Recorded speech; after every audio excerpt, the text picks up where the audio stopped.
It's time to talk sports. It's Hacksaw's Headlines, a panorama of the world of sports, stories, comments, and opinions. Now, here's iconic sports talk show host Lee Hacksaw Hamilton and co-host John Riley.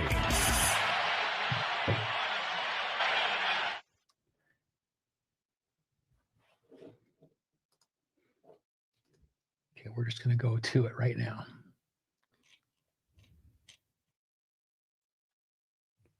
Who wants to talk sports on a Monday? We do. From the DIXIELINE Lumber and Home Center studios in San Diego, we welcome you to Hacksaw's Headlines. It's our Monday bonus podcast. Good afternoon, everyone. This is Lee Hacksaw Hamilton, along with my co-host from left field, John Riley, and we welcome you to our Monday podcast, coming off a great sports weekend, going towards Monday Night Football. This podcast is brought to you by DIXIELINE Lumber and Home Centers. 9 locations to serve you in San Diego, and the new one that is opened in Dana Point in Orange County. If you've got projects for 2024, looking for ideas for 2025, you're going to need materials. They provide that. You want some ideas, they can be your consultant. DIXIELINE Lumber and Home Centers. John Riley, what an unbelievable upside down weekend in the NFL and college football, and we're not done yet because we got Monday Night Football. How you doing? I'm doing great. I mean, you've been talking about this Monday Night Football for weeks, so this is a big game tonight. We're going lots of different directions. Just a couple of business items. We launched this podcast about 16, 17 months ago. We got 6,500 subscribers.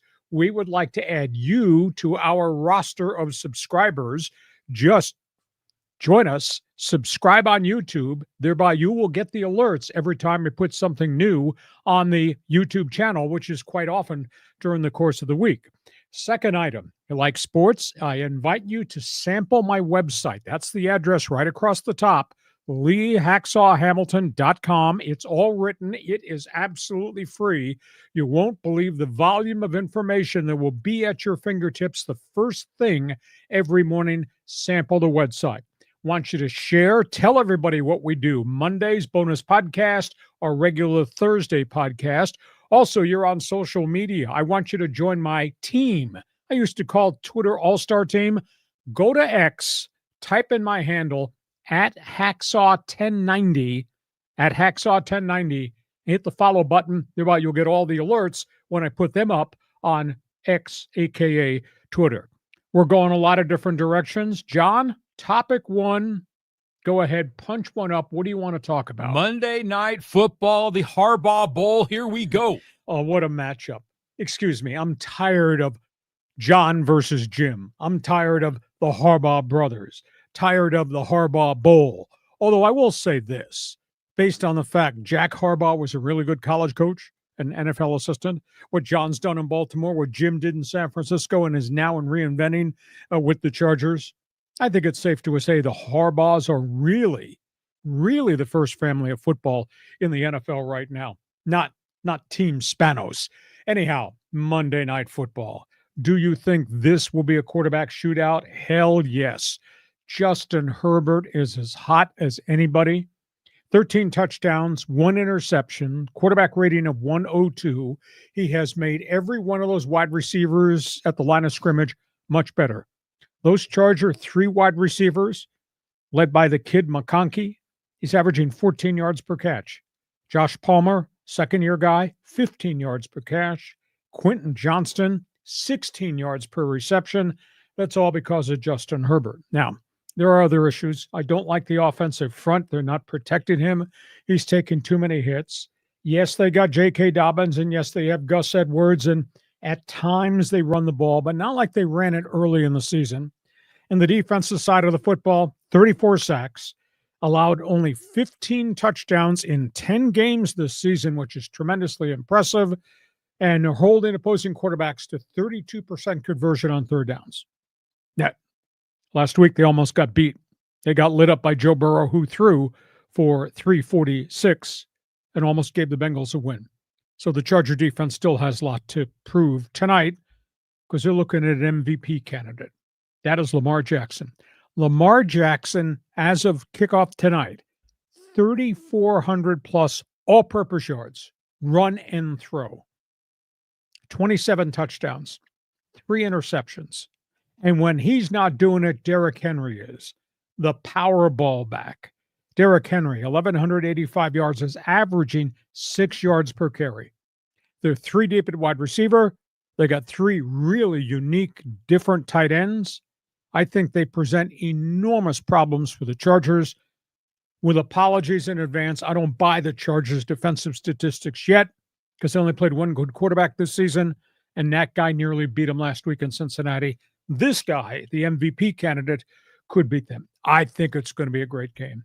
Can you say 37-35, last guy touches the ball wins? I think it's, is it 5:30 yet? I'm ready for Monday Night Football.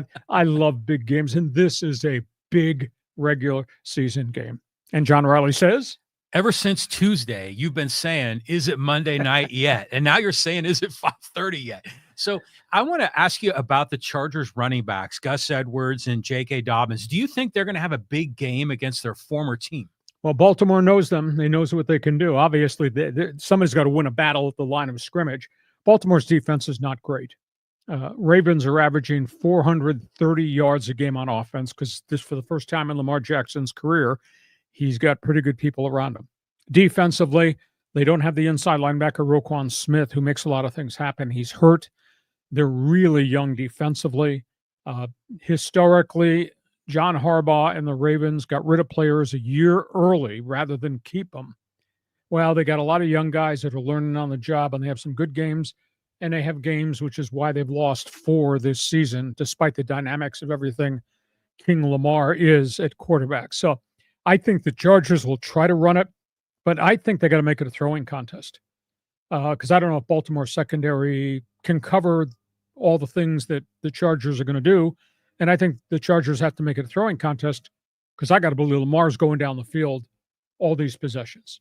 If they get 11 possessions in Baltimore, I swear to you, John, I bet they'll score on at least 8 of the 11 possessions. They're that good and that dynamic. So I think the punters are going to have an off day tonight, maybe. I just love watching these two quarterbacks because they're both such athletic specimens, both of these guys. And it's like you could see the silhouette of each of them and just marvel at their athletic capabilities.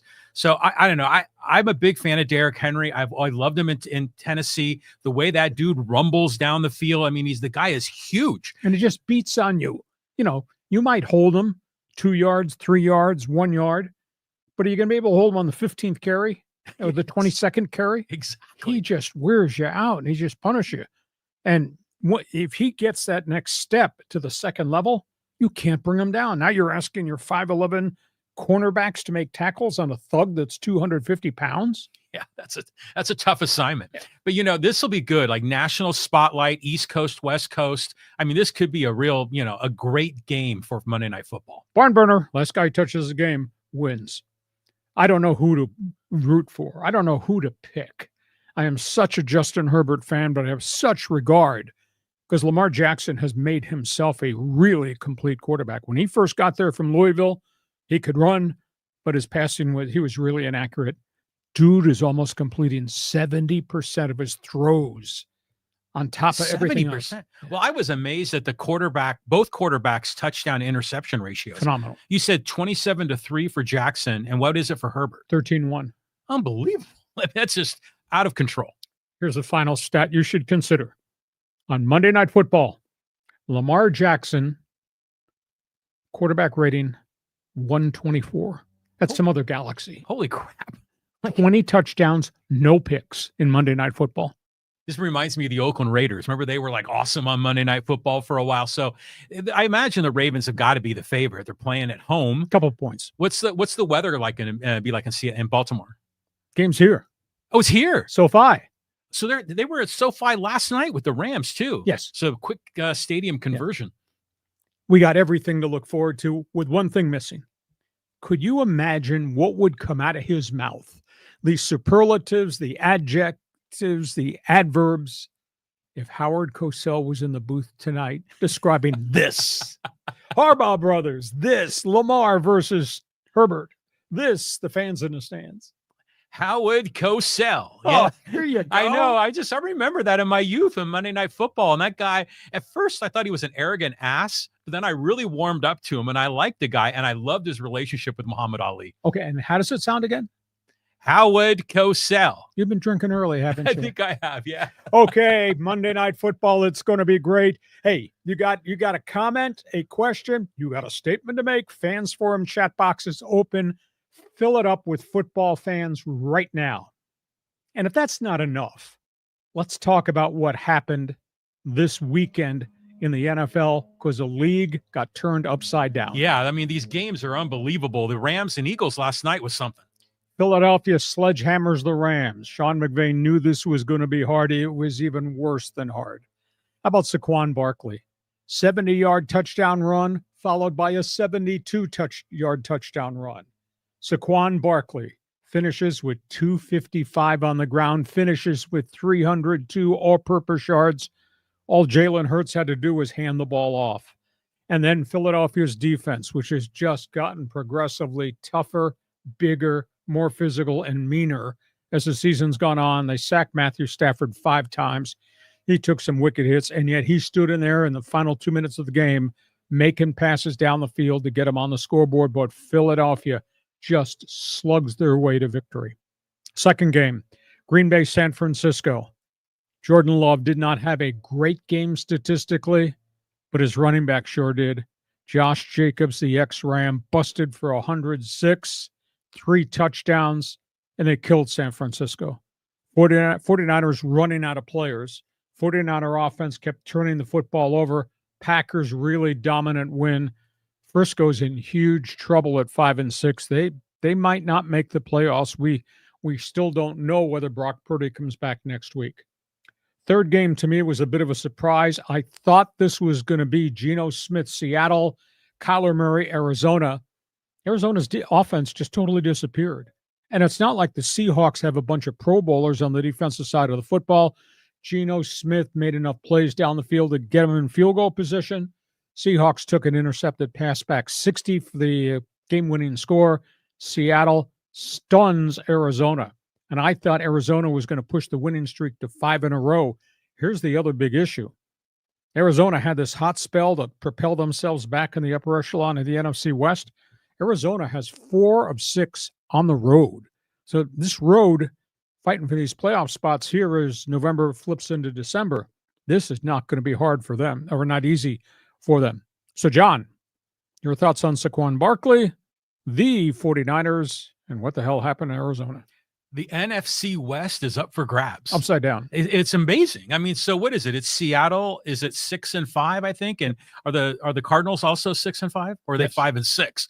You know, it's just like a mishmash of them all. And the Rams were clawing their way back into it, but now the Rams are in a hole. Yeah, exactly. So I mean, it's a wild division. The Niners are not on top. And speaking of the Niners, I was like looking up on my phone, like who is this Allen guy that was quarterbacking? Journeyman backup, played like a journeyman backup. Tip passes, interceptions, fumbles, sacks. He got whacked. Yeah, I mean, so that was a no contest there. But let's talk about Saquon Barkley for a minute, because when was he drafted? And I knew he was with the Giants. He was a good player, and he wasn't having as much success. But how many years was he there with the Giants? I want to say 4 to 5, and then he became a free agent. And they didn't even negotiate with him. And it's hard to believe. He came out of Penn State, heavy-duty back. I think his 3rd year, he suffered a major knee injury, missed the whole season. Came back, took him half a season to kind of find his way, and then he got good. And last year, he was about the only ounce of credibility they had running the football on a bad team, and then they didn't re-sign him. And look what he does in Philadelphia. Holy cow. And the Giants are just a disaster. And this is a prime example of how you ruin a franchise by not taking care of a really honest, reliable, really gifted running back. I mean, for him to do that, to go for 255 in an NFL game, you know, just a year ago, everybody in the world was running around saying, nobody needs running backs anymore. Let's not pay running backs anymore. And here at the top of the topics on the table, we're talking Derrick Henry, heavy duty, Saquon Barkley. But he's a fine player. He's a good guy. Good guy. I mean, but that was a fun game last night. But yeah, the Rams are in trouble. Yeah, very much so. Okay, next group of games we're going to comment on, and it's upside down NFL. Minnesota beat Chicago. Was not easy. Caleb Williams made a couple of critical mistakes down the stretch, but he did throw for 330. since they changed coordinators, he's playing better and he's not making as many mistakes. There's no more 9 quarterback sack games involving him. But Sam Darnold has rallied back. Vikings are now 9-2. Darnold throws for 330. And I mean, if you want to double team and triple team Justin Jefferson on one side, that's okay. That is Jordan Addison, the former USC guy, in the other. He got 7 for $147 in that win over Chicago. And the Vikes, they're 9-2. So they've overcome some bumps in the road. They're doing really well. Dallas, Washington. Schizo. That's the only word I can describe what we saw yesterday. The Cowboys, with second string lifetime backup journeyman Cooper Rush, beat Washington. And we had a 99-yard kickoff return by Dallas after the kick return guy fumbled the ball on the goal line. And then promptly on an onside kick, we had a 60-yard onside kick return for a touchdown by Dallas. Amazing. And Washington special teams on the left hand blocked a punt, blocked a field goal. Special teams on the right hand missed 2 chip shot field goals and lost a game they could have won. I'm not going to say the league is caught up to Jaden Daniels, but I think the reality that they don't have a lot of skill people around Jaden Daniels has finally caught up to him. He can't do it all by himself. Washington's in a bit of a tailspin. So for at least one Sunday night, the Cowboys played well. I said it a week ago. I did not think Kansas City was a very impressive 9-0 team, and they got beat. So now they're 10-1. Almost got beat again yesterday by who? Lowly Carolina. So they just don't have everybody back yet, although they're starting to come back. I still think Kansas City's dynamic football is probably going to be played in the month of December, going towards the playoffs. But Patrick Mahomes continues to find ways to win games. They got 10 wins. 8 of them have been by a touchdown or less. They've won every close crunch game there's there. And they got 8 come from behind wins. So you can't count them out, but they sure don't look like vintage Kansas City Chief football right now. Comments? Yeah, I was watching the post game, on I think it was the CBS broadcast, and they were talking about how Bryce Young has taken a step forward. And I think that's a legit point. I mean, that was a number 1 overall draft pick, and he has just been struggling. I mean, do you think he has a future in the NFL? They say he has a future, and he's going to stay as the starting quarterback. He looks a lot more composed now than he did before.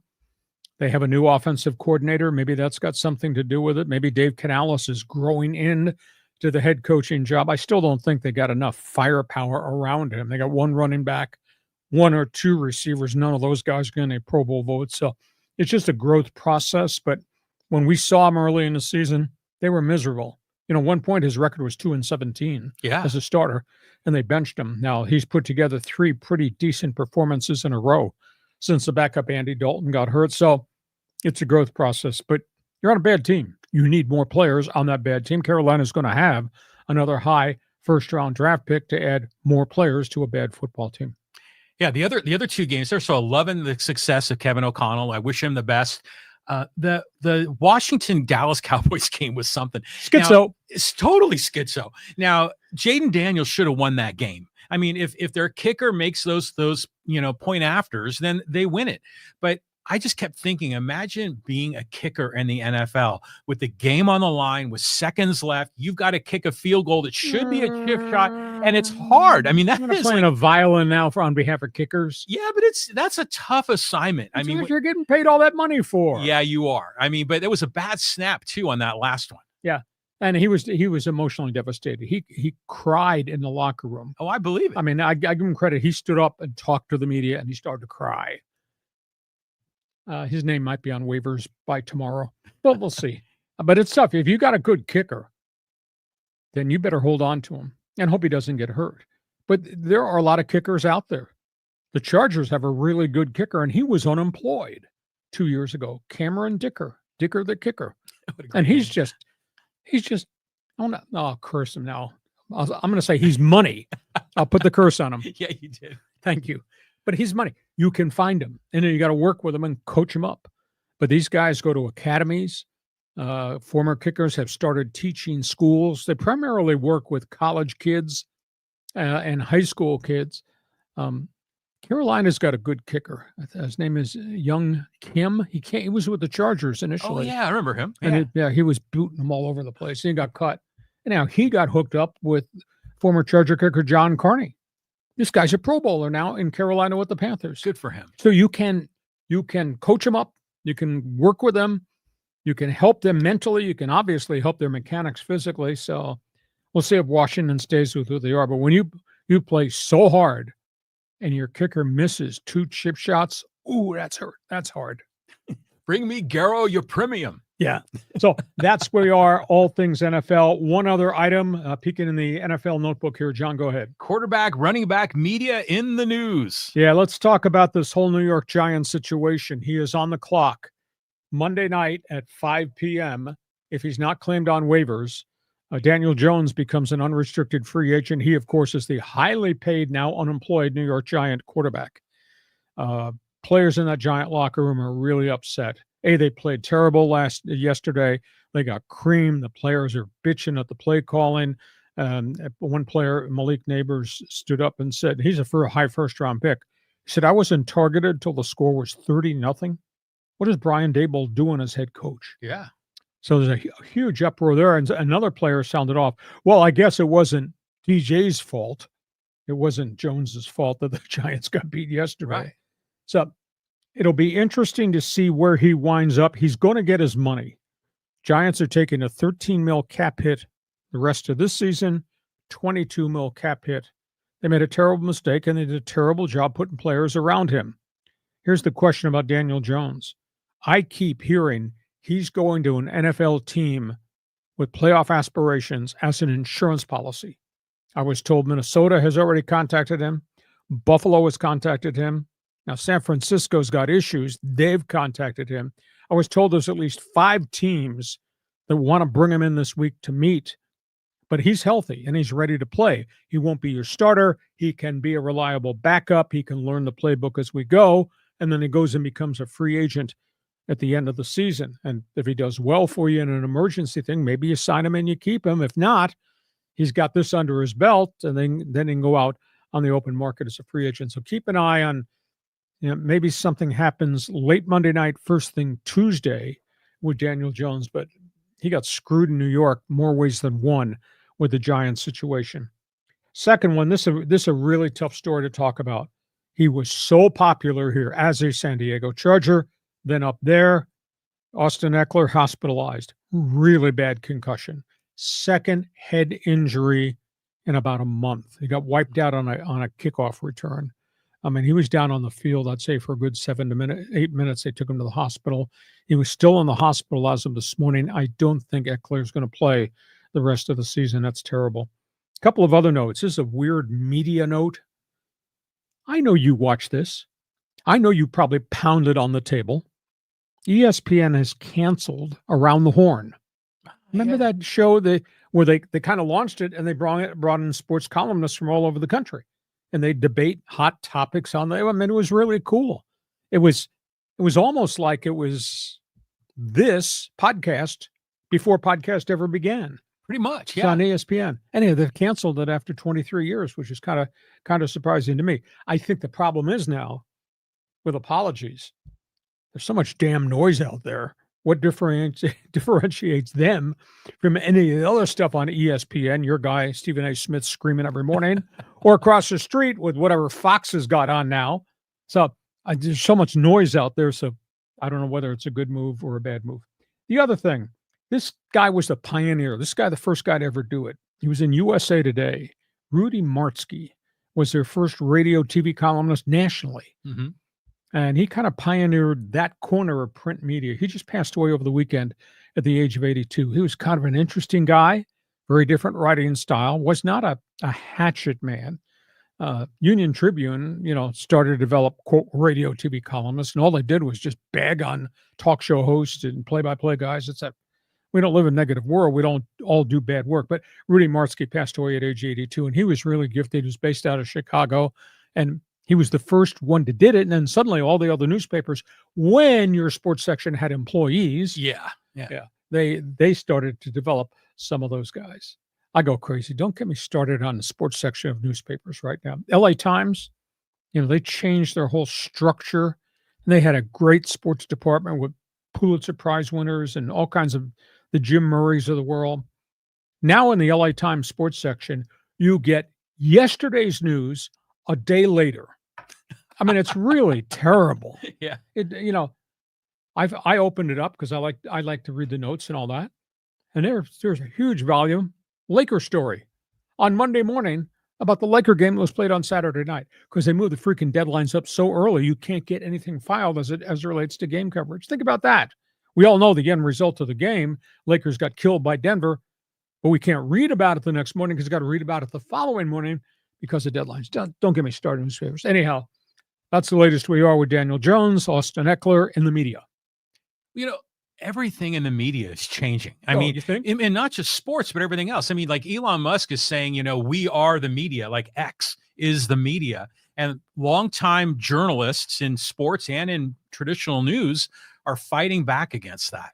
So, podcasts like what we're doing is the future. There's a lot of great content out there, but it used to be that, the sports media were in this sort of ivory tower. Remember that show, Sports Reporters that ESPN did? That was really good. I enjoyed that. That was the first of its kind.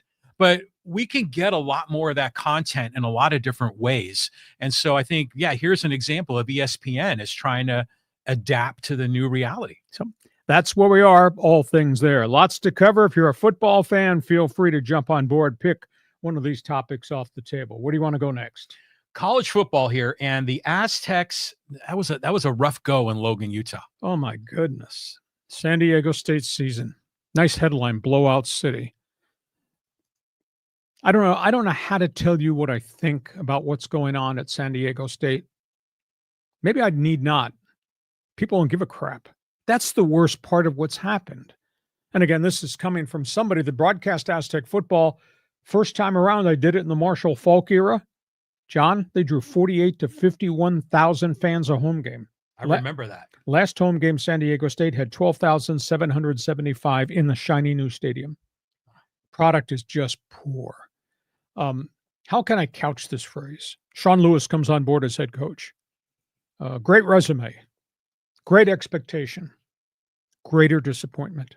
I can't tell you how disappointed I am. And what happened in Logan, Utah is just a prime example. They had a 13-0 lead. Utah State, which is also 3-7, scored 41 points in a row against San Diego State. Defense just caved in.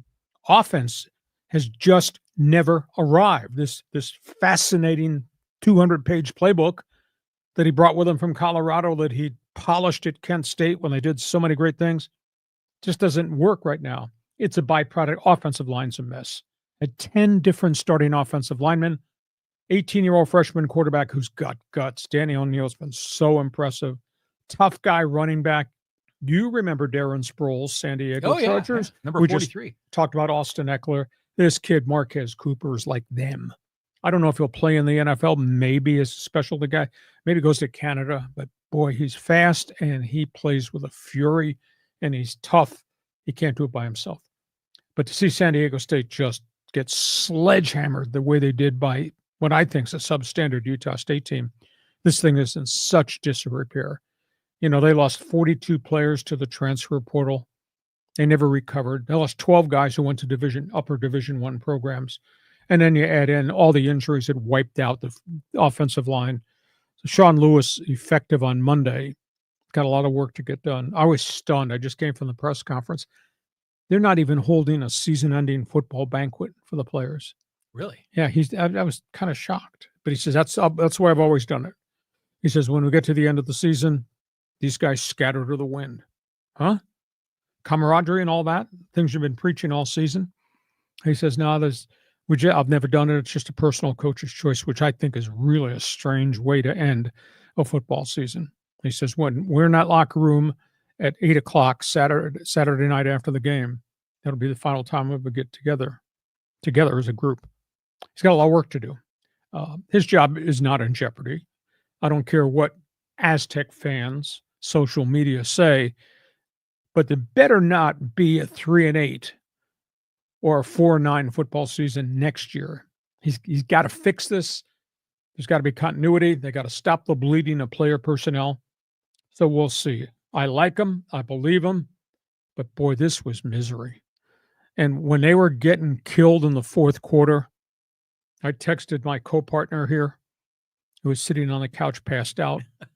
And I said, this sure looks like the end of the Chuck Long era. Do you remember that? Yes. They went to TCU, or was it New Mexico, and they got beat 73-6. And I thought, boy, that Utah State looks as bad as that. So I feel really badly because the football program is really off the rails right now. And that's shocking considering what I broadcast and what I observed in our community, 48 to 51,000 in the Marshall Faulk era, when they tied BYU, when they tied USC, et cetera, et cetera. And, you know, what we saw more recently with the tremendous runs of Neanderthal football, Brady Hoke run the ball, Rocky Long play defense, and all the success we had. God, that seems like a distant memory now in the rearview mirror. So I'm really disappointed there. Blowout City, Indiana, early lead.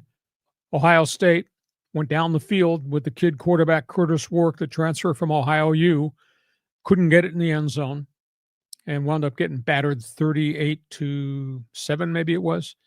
Wark had 68 yards passing total, got sacked 5 times. Ohio State, just big guy after big guy, just all over that quarterback. Alabama, Kalen DeBoer, speaking of tough first year, his quarterback, Jalen Milroe, was a Heisman Trophy candidate when he started the season, boom, with a flash. Last seen, he threw 3 picks this past weekend. Alabama got blasted. Alabama is not going to be in the playoffs. The expanded playoffs that John Riley wanted. Low Tide will not be in the playoffs. Ole Miss, Lane Kiffin. This is shocker. They got beat this weekend, despite the fact their quarterback Jackson Dart threw for 323, but they kept turning the football over. They've been kind of an up and down football team since the blazing start at the start of the season. Colorado, wow. Deion Sanders, not real happy with anybody. Should be really upset at his son, the quarterback Shadur. Deion Sanders says we spent too much time celebrating who we are and we got our ass kicked. Kansas' running back, 278 all-purpose yards. Kansas Jayhawks punch Colorado on the mouth, knock Colorado out of a potential playoff spot. Arizona State, they ambush BYU. BYU, which was 9-0, has now lost 2 in a row. Sun Devil fans went crazy. Kenny Dillingham has done a hell of a job at Arizona State recruiting, especially in the transfer portal. So they nail BYU. The Sun Devils are right on the periphery of a playoff spot. They're 9-2 in what was supposed to be rebuild year. Wow. Because they've been down for a chunk of time. So that's kind of interesting. And once upon a time, USC, UCLA was kind of important, but they did play, right? What? Oh, that's right. It was not in the Sunday paper. It must be at the back of the Monday paper talking about 2 days old news.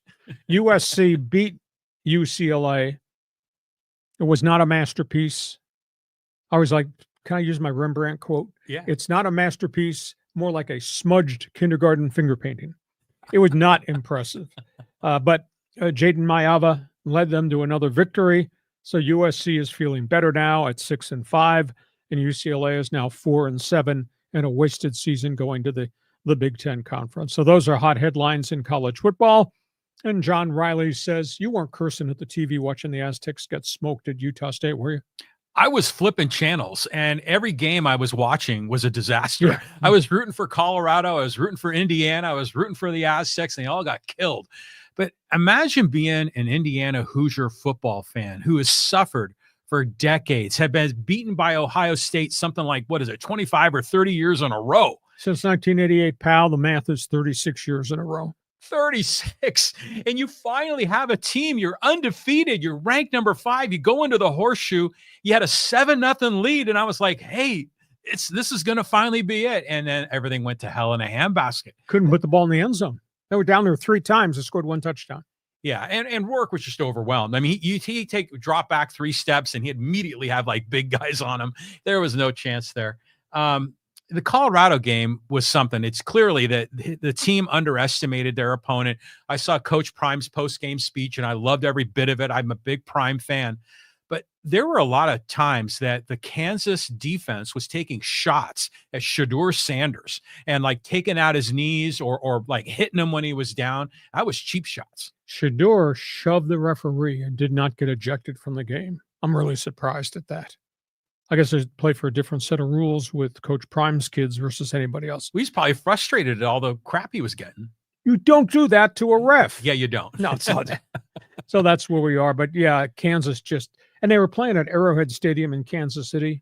The stadium was not full, but I mean, I swear everybody came across the state line to see that game. So that's a one-time thing. But it is interesting. Kansas has now beaten 3 ranked teams this season. Lance Leopold, who was a smaller college coach, I think at the University of Buffalo, he's got in there, he's done a really good job. But the Big 12, can you name anybody in the Big 12 that you think's a dynamic football team that should be in the playoffs? I can't. Well, I used to think it was Colorado, but who's left? No, it's not Oklahoma State. It's not Iowa State. It's no longer BYU. Maybe Arizona State kind of backing in. Can you imagine that Big 12? They're going to get somebody in who probably gets knocked out in the first round. How's that possible? That's crazy. I mean, Baylor is down. Texas Tech is down. Yeah. I mean, the whole thing. Nebraska's in the Big 10. I always get that one confused. Amazing. So those are all things college football. You got a comment? Hey, you're on the live stream with us. That's why we do the Fans Forum. I want you to jump on board, give us an opinion on some of the games that we have just talked about. We get to halftime. Our Monday bonus podcast is brought to you by the good people at DIXIELINE Lumber and Home Centers. John's used them. I've used them. John, they offer so many things, and they have something kind of cool. I bet if you asked around with the holiday shopping season coming up, you might be able to get a DIXIELINE gift card. Yeah. For the man in your house? Yeah, they do. They have gift cards that they sell, and they're a great thing for a stocking stuffer. And by the way, the one thing I think is cool about DIXIELINE, we never talked about it, they have this design studio in Solana Beach. It's like an upscale showroom of all of these high-end faucets and bathroom appliances and everything else. And it's way different than what you see in the regular hardware store. That's another great place to get some Christmas shopping done. All you need to know is this talk show host who is colorblind had problems picking out colors for paint, and they helped me. Now, dummy, that's not green, that's brown. You're really that off? I'm off on dark colors, yes. Really? Yes. You see the way I dress. Well, how in the hell can you be a play-by-play guy if you can't see the colors right? I can see dark and light. Okay. I just can't see the darker shades of blue versus black or green versus brown paint. But the guys at DIXIELINE took care of me. You got projects, they got materials, you want ideas, they'll help you out, or in my case, bailed me out. That DIXIELINE lumber.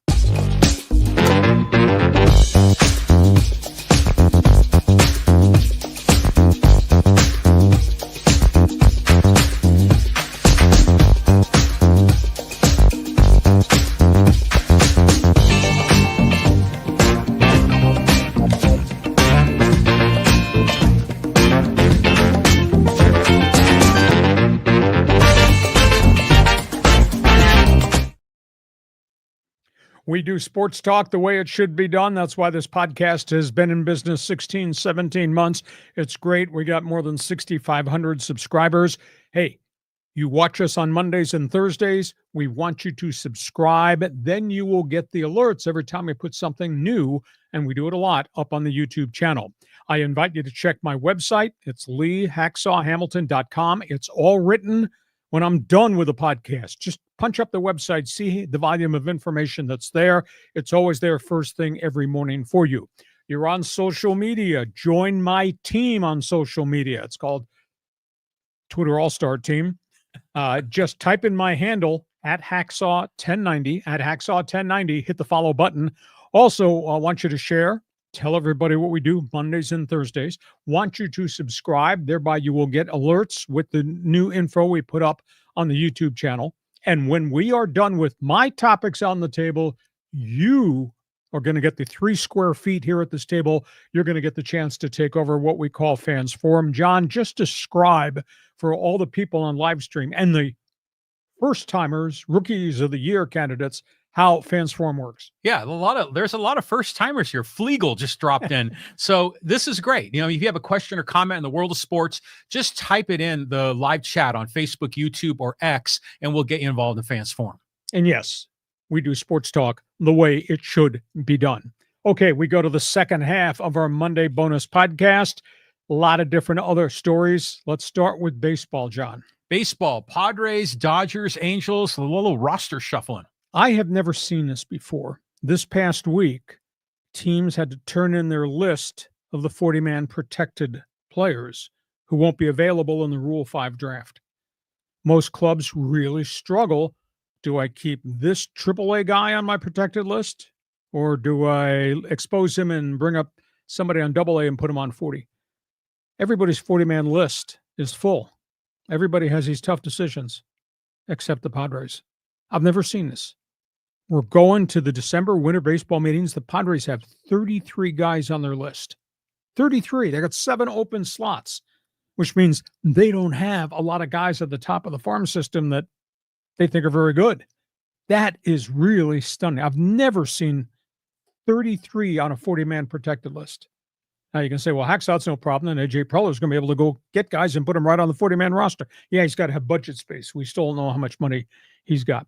Padres made their first offseason move at the major league level. They just re-signed Tyler Wade. 1-year contract, super utility guy, dude at a .217 batting average. They got more work to be done in terms of bench guys. What are they going to do with Solano? What are they going to do with the outfielder? Peralta, David. So that's the latest on the Padres. They get 1 utility guy signed. Obviously, they're laying the groundwork in terms of free agency. Second item, Dodgers. I can't believe that this might happen, but they've not moved on him yet. Walker Buehler was in Atlanta at the end of the week. He was in New York with the Yankees on the weekend. That guy has a 47-22 career record as a starter. Granted, 2 elbow surgeries. Granted, high ERA, 5.68.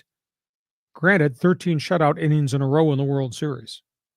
So the burning question, the Dodgers going to gamble and let him actually sign somewhere else? That to me would be a big setback. That would be a bit of a blow to have Walker Buehler go away. Dodgers did re-sign Dustin May, coming off his second elbow surgery. Same contract he had last year, 1 year, $2 million. Signed Tony Gonsolin, completely healed from his forearm surgery, 1 year, $5 million. The Dodgers are continuing dialogue with the White Sox for Garrett Crochet.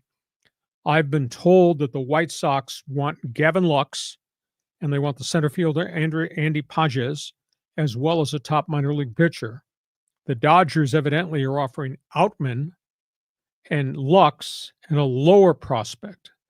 I don't know that the Dodgers are a finalist for Garrett Crochet. I heard the Red Sox this morning offered a couple of major leaguers and a top minor league pitcher in a 3-for-1 deal that the White Sox might be attracted to. So the Dodgers have not moved on him. Dodgers did pick up another relief pitcher, Gio Gallega. Cardinals pitched pretty well, had arm problems, went to Oakland, but that was a bad situation. They have signed him. So that's the latest with the Dodgers. The Angels made another move this morning. I'm not quite sure I agree with the volume of money they just paid this guy, but they just signed Houston Astros former Toronto Blue Jays starting pitcher Yusei Kikuchi. 3 years, $63 million. Wow. $20+ million per season for Kikuchi. Now, he was in Toronto at the start of the season. High ERA, got shipped to Houston at a 2.10 ERA the back half of the schedule of the Astros, but the Astros didn't keep him. So Kikuchi goes to Anaheim, joins Kyle Hendricks in a rebuilt rotation. Of course, they had already added Jorge Soler, Travis d'Arnaud, the catcher, and the shortstop, Kevin Newman. So what they got 5 serviceable major league guys. But boy, $20 million per season, 3-year deal for Kikuchi, that looks awful steep. Also, they non-tendered Patrick Sandoval, who at one point a year ago looked like the ace of the staff, but he had surgery. Had only a 2-8 record, did not regain his form. Does not mean they can't bring him back at a lower price contract, but they were not going to offer him what he would have gotten in arbitration, which would have been $9 million, considering he hasn't shown where he is in the rehab cycle coming off his surgery. So Angels are at least active. I like the 5 they've added. Does it put them in the pennant race? Hell no, but it makes them better than a 93 loss season last year. Yeah, exactly. So they're doing what they can. I mean, it's not like they have a lot of, assets in their farm system in Anaheim. So, add some pitchers. They got to take some gambles. We'll see if it turns out. The Dodger situation to me is interesting with Walker Buehler, because if all their starters were healthy, they'd have like a dozen starting pitchers. So someone's got to go, and Buehler going to get big money because he deserves it. So this might just be a financial calculation by the Dodgers. Yeah, but I don't buy it, because half those guys are coming off surgery and we don't know where they're going to be. They probably, a bunch of them won't start the season. Kids at Oklahoma City had all those surgeries. Some are going to miss 2025. I mean, why would you let a guy who's 47 and 22 and has got a mean streak in him walk out as a free agent? I mean, if the guy could not pitch any longer, that'd be different. You don't tender him. Why would you let him go as a free agent with those kind of statistics based on what he did at the most important time of the season, 13 shutout innings in a row at the end of the playoffs? Well, prior to that 13 innings in a row, he was shaky. I mean, he had no command. The ball was all over the place. He was coming back from his injuries, but clearly the Dodgers know something that we don't know. And that's why they're just kind of letting him walk, because they don't have confidence he's going to be worth it. But what a great acquisition. If he's close to being Walker Buehler and he shows up at Yankee Stadium as the second mean streak guy in that rotation behind Garrett Cole, what an acquisition. It could be, but it could be a freaking disaster if he blows up again. But he didn't blow up. Well, but 2 Tommy Johns. I mean, you can count on one hand the number of guys that have come back from 2 Tommy Johns. But historically, I told you not to drink before you started this thing. We'd be arguing with the co-host. It takes guys a second year to actually be who they used to be. And, the fact we saw that flash in the most important time of the year, and they trusted him in the most important time of the year, and they gave him 13 straight shutout innings. This, to me, Walker Buehler looks back. So he might wind up a Yankee. The Braves are in there, but he might wind up the Yankee, because what the Yankees want, they usually get in free agency. Okay, so we go from those baseball stories to the MLB notebook. The MLB notebook. We got the Cincinnati Reds at the top of the list. Hey, I tell you, the Reds have been really active in terms of acquisitions. This was a bit of a surprise, but they traded Jonathan India, their second baseman, third baseman, who's really been serviceable. He's got a little pop in his bat. He goes to the Kansas City Royals in a trade for Brady Singer, a really good young pitcher. And the Reds had already just re-signed Nick Martinez, who had a 3.20 ERA, although I'm shocked that Martinez gets $21 million a year. John, you should have been a left-handed pitcher. You wouldn't be doing this damn show with me. You'd be living in a castle. Anyhow, so the Reds trade Jonathan India to Kansas City. I think that's probably a win-win for both. Red Sox. Is this the week this happens? There are rumors everywhere in baseball. Red Sox are going to be players in free agency. That's item 1. Red Sox bid on Soto. Red Sox have met with Blake Snell. Now the Red Sox this weekend talked to the Cardinals about Nolan Arenado. Wow. And the Red Sox evidently are offering their young first baseman Tristan Casas and young outfielder Will Abreu to the Cardinals for Arenado. Arenado's got a lot of miles on him at age 34, but big power bat, can play third, can play first.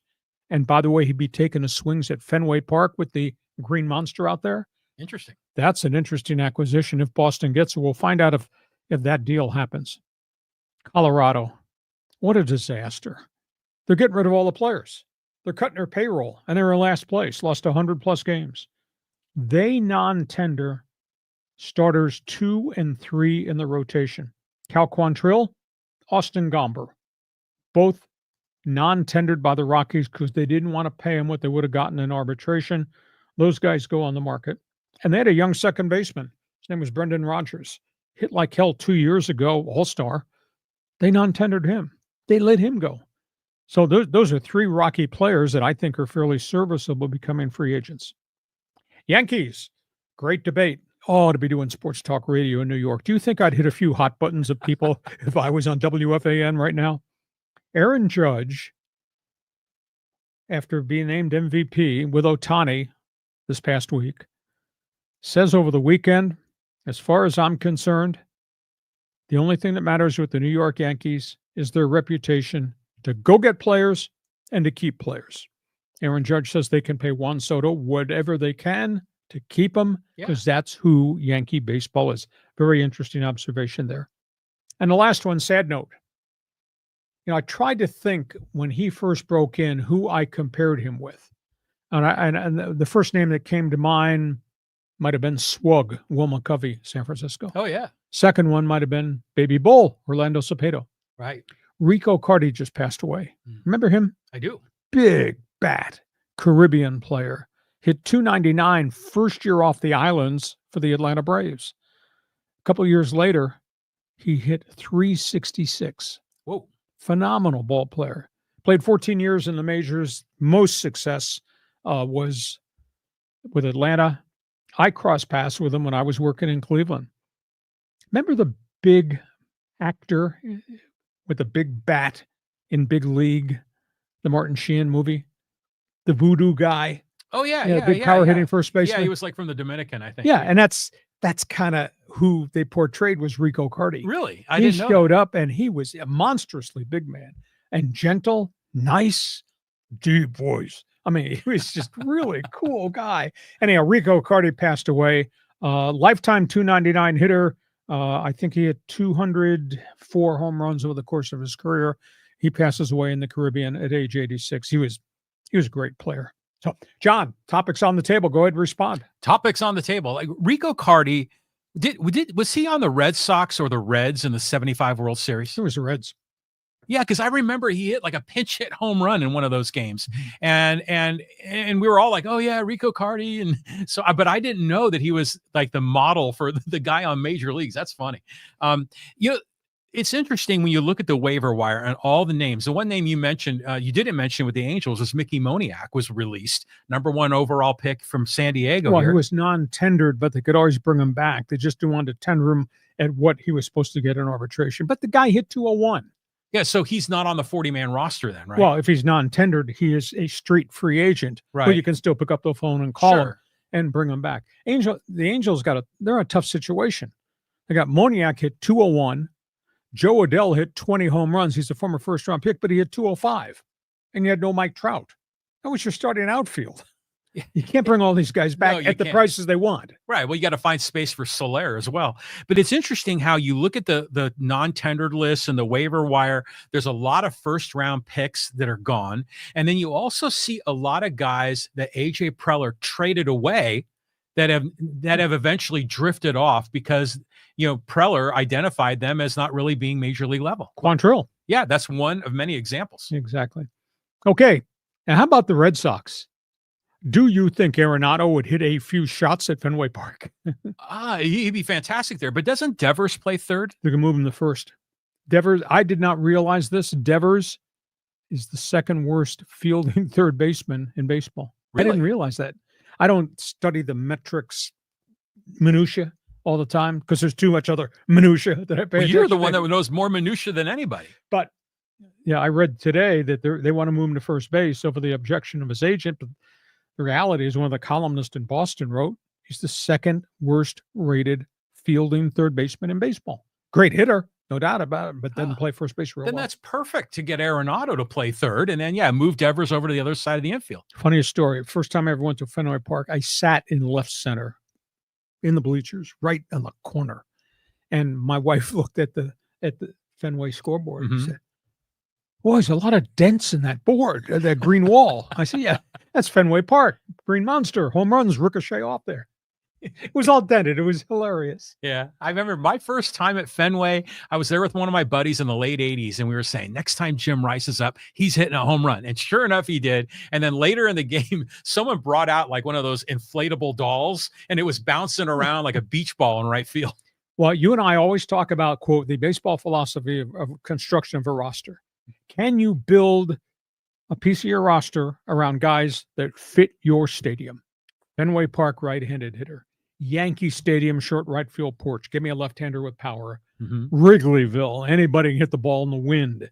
So if they make this trade to get Arenado, even at age 34, that's a pretty good acquisition because he'd probably dent the Green Monster a few times too. Yeah, I'd say so. It's another team that was really perfect for their stadium was Whitey Herzog's Cardinals in the 80s. Oh, the running Redbirds. Yeah, and they had that artificial turf, and that ball would roll, and they'd run. On we go. All things baseball, feel free. Jump on board. Fans Forum chat box is open. You pick any of the topics we just posted on the table, give us a comment. We go from there.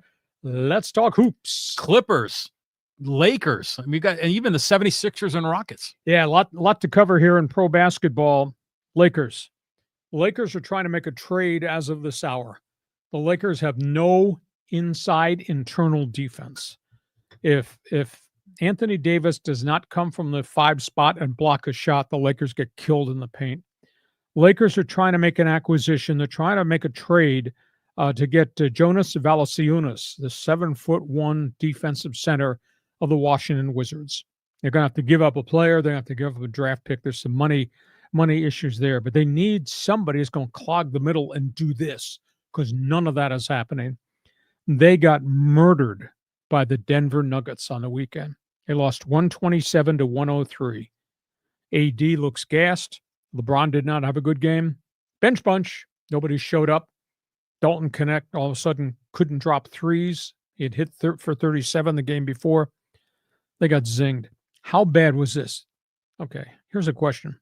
When have you ever seen this happen to a Laker team? At home. Second half. Get outscored 70-39. That's what happened on the weekend against Denver. Yeah. So that's why they're on the phone calling the Washington Wizards. And they're talking to a couple of other teams about a deal for a shot blocker there at center. That's item one. Second item, Clippers. This is really bad. They shut Kawhi Leonard down last May in the playoffs. Went through all that rehab into the spring. Was ready to go to the Olympic team. One legitimate practice. Inflammation knee. Again. Missed all of training camp. It is now almost December 1st. He's got more inflammation in the knee. John, this is after 8 months of rehab, rest, weight work. The only thing he's not had that maybe he should have is some type of plasma platelet injection or stem cell injection. I don't know that he's ever going to play basketball again. That's a really sad news, but we're 8 months in since he was ruled out during the playoffs. He's gone through all this rehab and he's still got more inflammation. So they're going to have to try something, put him on a plane, send him to Germany and let him try that because a lot of other athletes. That's the magic place to go. Yeah, a lot of the other athletes are doing that. Philadelphia 76ers, all the junk in the locker room and off the floor with Joel Embiid, he shuts it down again. He's got knee inflammation for the third time in 3 months. He, of course, missed the Olympics, knee inflammation. Started the season, shut down, now shut down again. And he's got all that stuff off the floor with him. And the other is a trade rumor. I don't know where this is coming from. It doesn't make any sense to me from the Milwaukee perspective, but it's been reported in Milwaukee and Houston that the Rockets and the Bucks have opened trade talks about a blockbuster trade for Giannis. Why would Milwaukee ever trade their cornerstone superstar, although he's unhappy with what the team has become around him and they got aging players with injury history? But why would they do that? Granted, Houston's got a ton of young players, and Houston wants to win a title. Maybe they think they could package a pile of draft picks and one or two of the good young guys to get Giannis. Why would Milwaukee trade Giannis? So off the top of my head, John, you're going to solve the Lakers' problems. Talk about Kawhi, talk about Embiid, talk about Giannis to Houston. Yeah, I was just thinking about the Lakers. You say they need a 5, they need a shot blocker. Man, call the Spurs and get Nathan Mensah. He's just sitting on that G League team in Austin. He's been doing really well. Mm-hmm. That could work. I mean, what do you think? He's undersized. Really? If he's 6'8.5", that's stretching it. You need 7 foot. And if you could get a guy who could play much bigger than that, I don't think Mensah could do that. I think as a role player, yeah, but you're not going to ask him to be a starter. Interesting. But they got to do something about the interior of that defense because the whole world is driving a lane and putting shots up. Yeah, because when you first said that they had no interior defense, all I kept thinking was Davis. AD, he's the guy. He can't do it all by himself. But he can't do it all by himself. And he's playing at both ends of the floor. He's doing offensively. He's amazing. Right. 70-39 in the second half. Laker basketball. That's just brutal. And then, the Clippers, Kawhi. it's sad, isn't it? It's just kind of just so disappointing. 200,000 miles on the car, things break.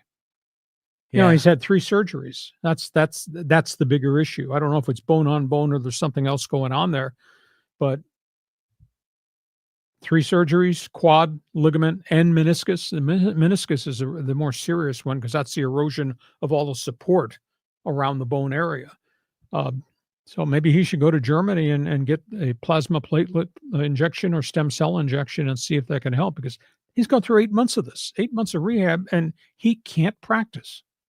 That's got to just kill him. I mean, because he's not a slacker. That dude is a worker. He grinds. He wants to, be out there, and have it all taken away from him like this has got to be rough. And it's the Clippers curse.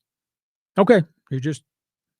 Everything that happens with them involves that. Well, that's what it always turns out to be. The Clippers are always cursed. Basketball fans forum chat box is open. Somebody shoot a 3-point shot. No air balls. Need you to hit if you're going to be part of fans forum. We go from that.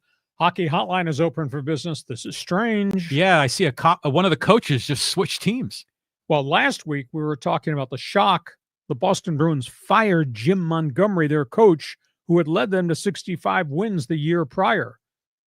Fallout because of conflicts with star players. Boston hits the eject button on Jim Montgomery. He gets hired 5 days later by the St. Louis Blues, who just fired their head coach, Drew Bannister, whom they had hired in the middle of last season. St. Louis is scuffling sub 500. They've spent a ton of money in free agency and just haven't won. So this is really a weird deal. In Boston, people are really upset at Bruins ownership, saying this is the 3rd straight Adams Coach of the Year guy that you just fired, who got hired immediately somewhere else. So Montgomery is in St. Louis. He took over this morning. That's an interesting story there. A couple side notes.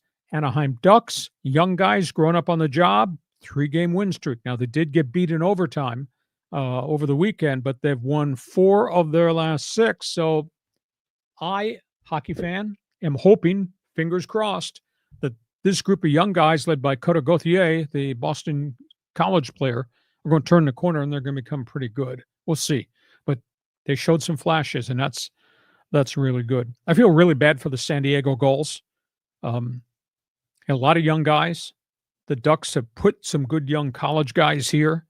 They're learning how to play, but they're not winning. They're 4-13, but they're playing all these games right down to the bitter nub and losing in overtime. Now, they got outshot the other night, 40-20 on the road up in Palm Springs and Coachella Valley, but they're playing much better. Hopefully, they're going to turn the corner and start to win games.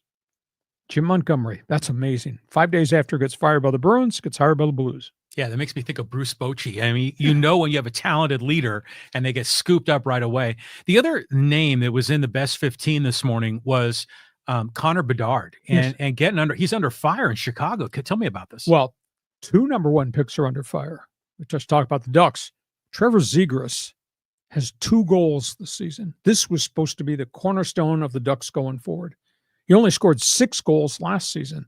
There's something not right. Now, I don't know if it's work ethic or it's lack of size, but this kid scored 23 and 23 his first 2 years in the league. Last year he had 6. Now he's got 2 as of today. And the rumor mill is maybe the Ducks are giving up on him and they're going to trade Trevor Zegras, and they're also trying to trade the veteran goalie John Gibson. So that's a stunner. Bedard's not playing well at all.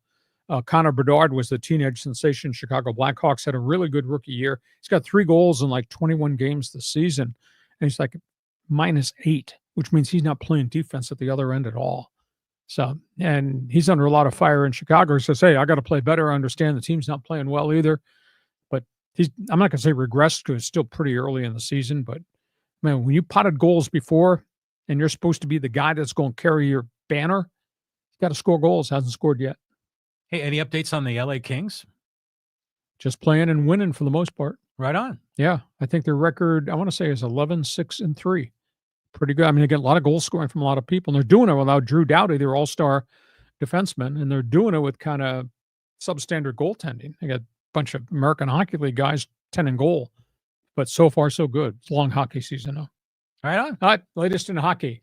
Last topic on the table before you take over the podcast. Go ahead. The high-speed sports wire. Here we go. Auto racing, kicking it off. Yeah, let's talk about what just happened in Formula One. Are there any auto racing fans out here?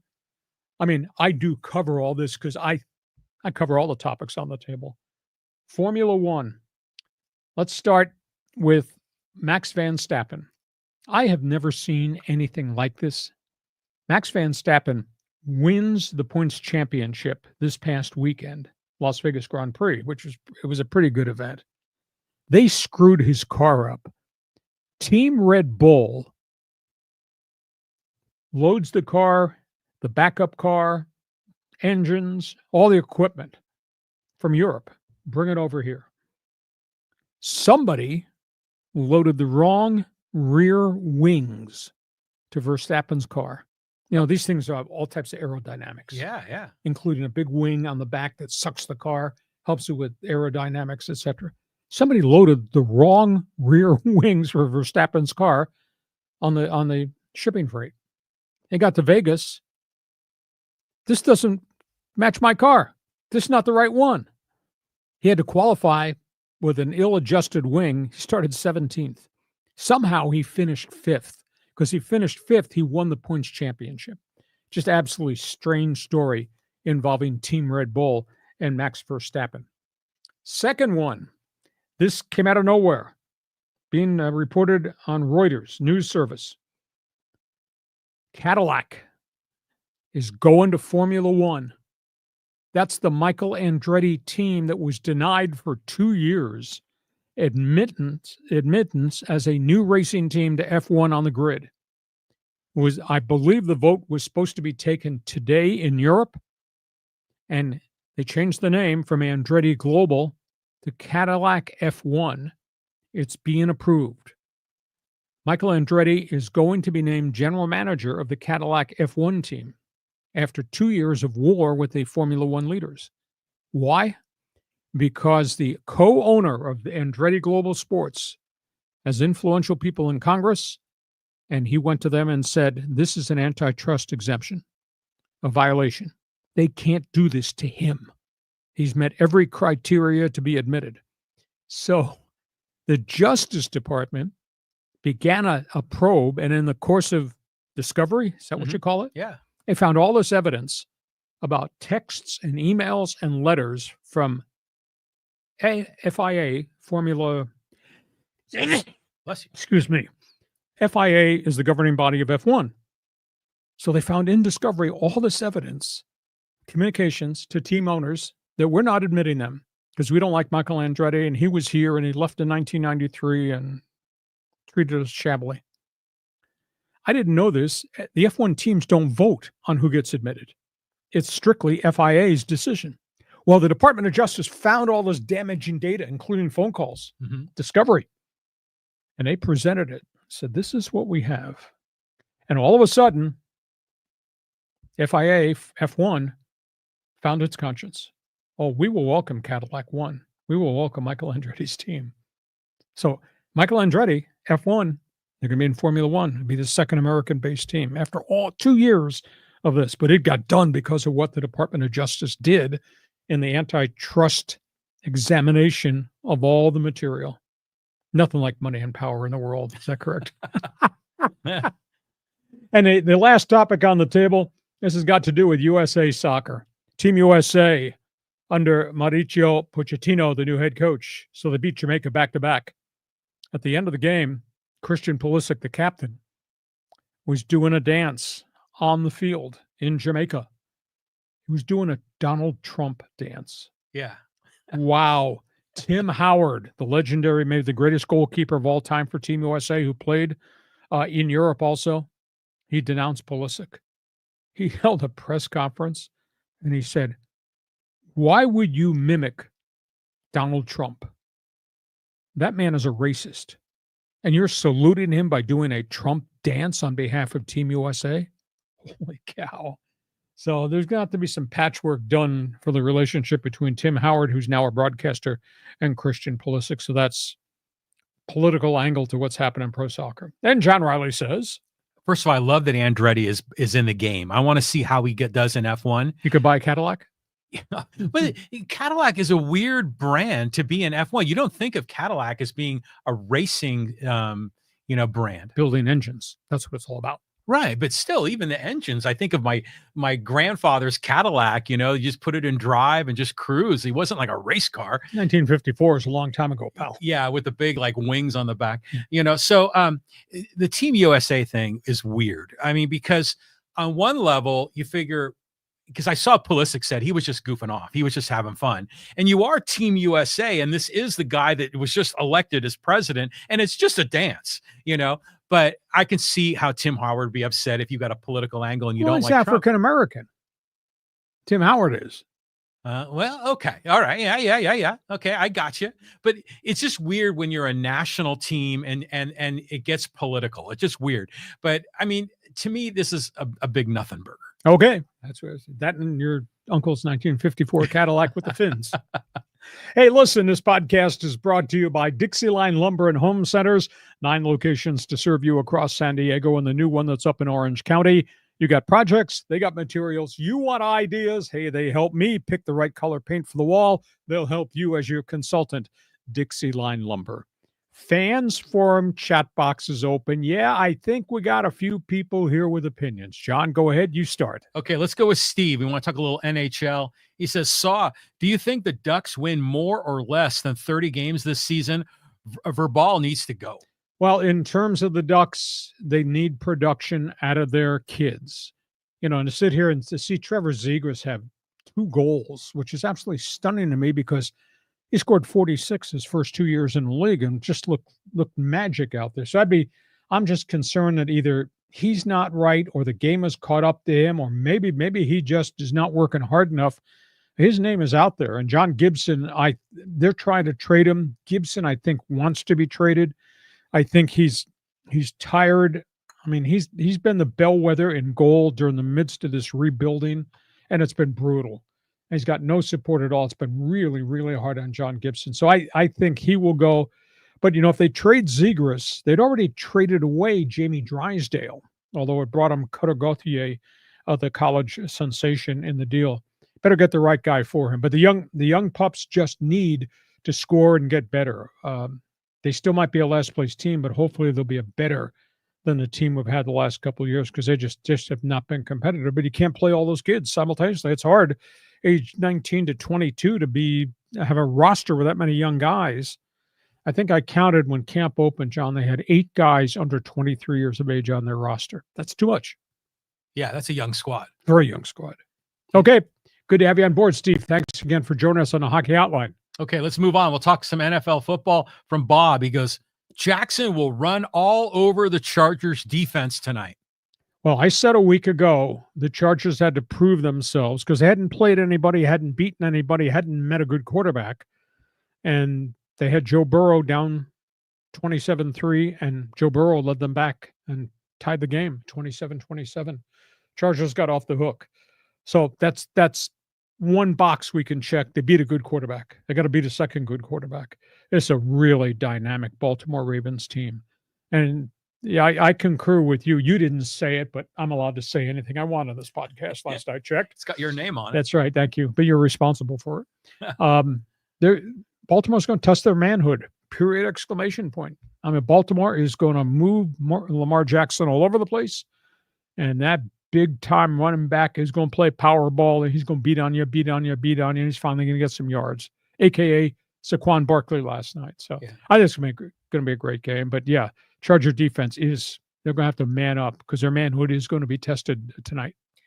I just remember, Mark Andrews is a hell of a tight end for the Ravens. And they got a second young tight end who's not a vintage wide-body tight end by the name of Lively, and he catches all kinds of stuff down the field. Yeah, I mean, what a great name, by the way, for a receiver, Lively. But yeah, this is must-see TV. I mean, this is a marquee game. I mean, it's going to be with playoff implications for both teams. Could you imagine if Howard Cosell was in the booth tonight, what he'd be saying? The adjectives and adverbs would be coming out. That's the only thing that's missing from this broadcast tonight is Howard Cosell's not there. Yeah, we should put O.J. Simpson in the booth with him, right? No, I'll pass on that one. You told me you weren't going to drink before you did this. Yeah. No more bad ideas. Next one. Thanks for the comment, Bob. Let's go to Manny. This is a two-parter. So the first question is, what do you think of the young quarterback on the Patriots? Give him an O-line, and he could be really good. And then he follows it up with, and can my Fins run the table? So far, so good with Miami with 3 straight wins, although they are not getting any chunk plays at Tyreek Hill. So this wrist injury, it's been rumored that he needs surgery, and he's not had surgery. But Jalen Waddle had a phenomenal game yesterday. I'm still waiting for Odell Beckham to earn his money. He's been living off the one-handed catch that he made 10 years ago, and he was not a consistent big-time contributor at the end of his run with the Giants. MIA in Cleveland, did not hardly contribute with the Rams, though there was knee surgery that was part of that equation. He's still not making a ton of plays and not targeting him a ton of times, and he's making some decent dough with the Dolphins. But, as long as Tua stays in the pocket, Miami, they're running uphill, though. I mean, they're running out of games on the calendar, too. So only time will tell whether they can survive this. And what was the first topic he had? Oh, about the Drake May. Stud. A lot better than I thought he would, because they had to change everything about him. He was a lifetime shotgun quarterback at North Carolina. They're running some of them under center. Tell you what, he is big and he's powerful. He looks like a young Ben Roethlisberger to me. And it took Ben a little bit of time to learn coming out of Miami of Ohio, which is much smaller. Drake May has just made great advancements. And I dare you to look at that roster, and I dare you to tell me who the hell these wide receivers are, and do they really have any running backs? Because I don't think they do. I think the roster is really thin, and I just don't think there's a lot of playmakers, but he's a playmaker. He's a really good player. What's interesting is a couple of months ago in the early part of the season, I was talking with a longtime Patriots season ticket holder. And I asked, and this was before May was getting the snaps. Who was it Brissett? Jacoby Brissett. Yeah, he was the starter. And I was asking this guy, why are they not playing the rookie? And he said they're trying to protect him because the O-line is crap. And they thought that he was going to get killed back there. Well, the O-line's gotten better because some of the guys that were on IR are now back. But he doesn't have a lot of good skilled people. They may have, outside of the Raiders, they may have the worst collection of wide receiver running backs in terms of productivity. You haven't done anything in the league on the roster. That's a byproduct of the tail end of the Belichick regime. So it's, that's work in progress. But that kid's I think he's a stud. I think he's really good. Now, he's not getting any recognition because of what Jaden Daniels obviously has done, and the hot and cold, in and out, good and bad, Sunday by Sunday that Caleb Williams is. He's been a roller coaster. But I think Drake May's going to be a nice quarterback in the league. I think Daniels has got to be the rookie of the year in the NFL. Think so. Yeah. I mean, he's just been fantastic. But the league is kind of caught up to his team, and they're doing different things now, and it's getting harder and harder. I mean, they got a 3-game losing streak now. Yeah, but, dude's got to have a kicker that can hit the point after. No, dude could use some playmakers there, too. So they got work to be done in the offseason in Washington. Thanks, Manny. Okay, here, let's go to Callan. He goes, afternoon, gents. Happy early Thanksgiving to you both. Why do you believe Jim Montgomery was fired by the Bruins? I'm of the belief that he was out of touch with the players like Marchand and Pasta. A lot of problems with Brad Marchand and Dave Pasternak. He benched Pasternak for an entire third period, which was a shocker. There's something going on with Marchand, and as it relates to puck control and what they run on power plays, etc. I don't know if Montgomery's lifestyle problems resurfaced. He had a severe alcohol problem, which is why he got gutted in Dallas, but he went through rehab. He was out of hockey, came back, said all the right things, has become kind of a spokesman for recovering alcoholics. But there was just something that was a grind that didn't work in that room. And also he insulted the goaltenders. I mean, Swayman, the young goaltender, had such a fabulous postseason run, Callum, and then he held out and he didn't go to camp and he's played like crap. John and I were laughing about save percentage. I had to teach my co-host how important save percentage is. And if you have a save percentage, it's 910, 920. That's really good. Mm-hmm. The Ducks have a goaltender save percentage at one point of 945, which is through the ceiling. Jeremy Swayman's save percentage, John, in Boston to start the season, 845. Oh. Guys who have save percentages of 845 are normally in the American Hockey League. And Montgomery blasted Swayman about, how did that season-long holdout missing training camp go? Look what you're doing to my team. So there was there was a lot of issues, player and personality issues with that head coach. Callum, thanks for joining us. Okay, let's keep going here. And this is a comment about Around the Horn on ESPN. Yeah. And this is from Greg Liverpool. He says, terrible move. That's how young sports reporters get their exposure, Lee. Well, it was fascinating when it started, but I kind of equate that to what we did in sports talk radio in San Diego way back in Extra 690. We were the first ones through the wall. These guys were the first ones to create Around the Horn, which was like a writer's roundtable. I mean, it was really good because nobody else was doing it. But that's 23 years ago, and things obviously do change. And I just think now there's so many shows out there, and there's so much noise out there that it gets lost. It doesn't stand up here. You know, I mean, I joke all the time about Shannon Sharp and Stephen A. Smith, but I watch them while I'm doing physical workouts at the fitness center early in the morning. And I'm good friends with Chris Mad Dog Russo, and he just goes 1,000 miles an hour. To me, it's too early in the morning to have too much yelling like that. But Mad Dog is great at what he does. But that's what it's on everywhere. Everybody's got somebody screaming at you. Hell, at least we wait till 1 o'clock in the afternoon before we lecture you on life. So that's probably got something to do with it. But the national media has been kind of bagging on ESPN. Why the hell are you doing this? This was novel. It was unique. Now, is it worn out? Is it different? They've gone through a lot of co-hosts and a lot of different guys. And you mentioned the reporters, how cool a series that was. But, you know, that's kind of changed too. So there's an awful lot of noise out there, John. Yeah, including podcasts like us, you know. So, but it was interesting that Around the Horn and how it was like a game show. I mean, they would get points depending on how hot their take was. But I remember one time I was in Times Square in New York City and went into the ESPN restaurant, bar, whatever. And that's where the studio was for the sports reporters. And it was cool seeing that. Yeah, it's novel. I mean, broadcasting is, do you create something different? And do you evolve with it as it goes along? And as I like to say, you stay in one place too long, they will get you. Yeah, they will get you. You know. Okay, let's keep moving here. Let's go to Richard. He goes, a large percentage of LA fans don't want Juan Soto. His demeanor is in huge question and too much Padre vibes. The demand for Teoscar Hernandez and other Dodger free agents is more preferable. Well, I think the only negative about Teoscar, and he had a marvelous season, and if Seattle had kept him, Seattle might have played in the playoffs and done something, but they got rid of him, and then Seattle stopped hitting completely. The only thing is that Teoscar wants like 3 years, $90 million at age 33. And I don't know that the Dodgers are going to do that. Would they go 1 year plus an option at 30 plus? Maybe. He made $23 million last season, but you know, to give a guy of his age 3 years, $90 million, it's an awful lot of money. Boston's talking to him. Baltimore, which needs a veteran presence and an otherwise really young lineup.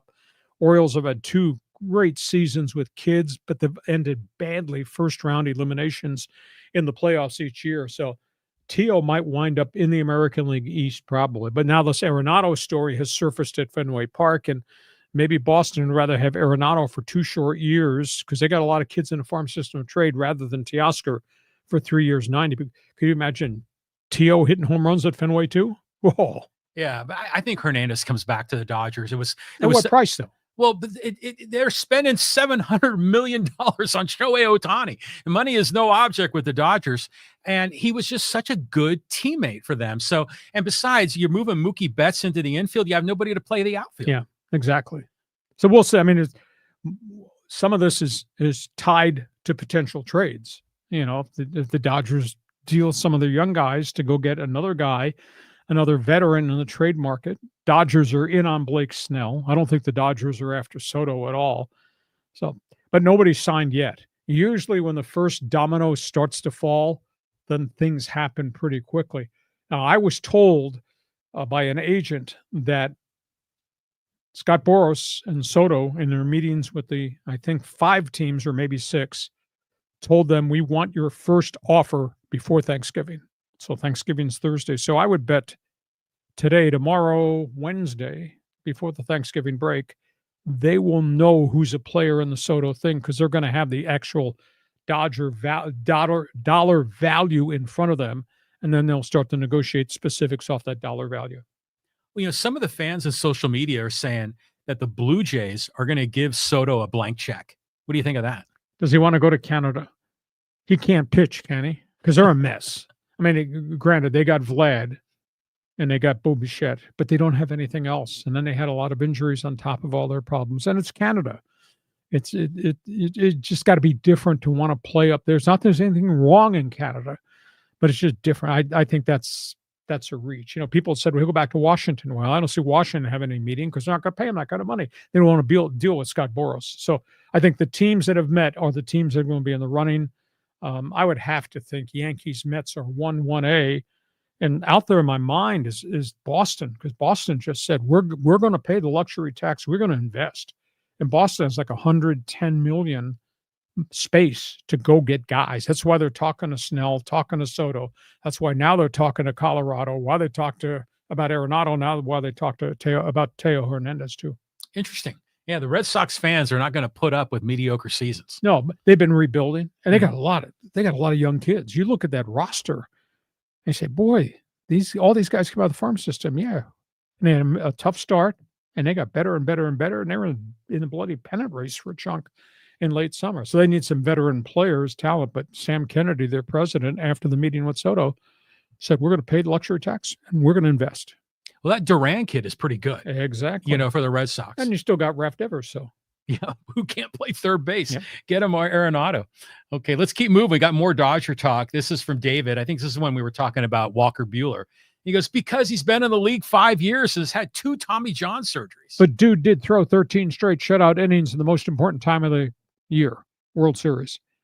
I just hate to see you let him go because I think he's fierce. He's got a bulldog persona.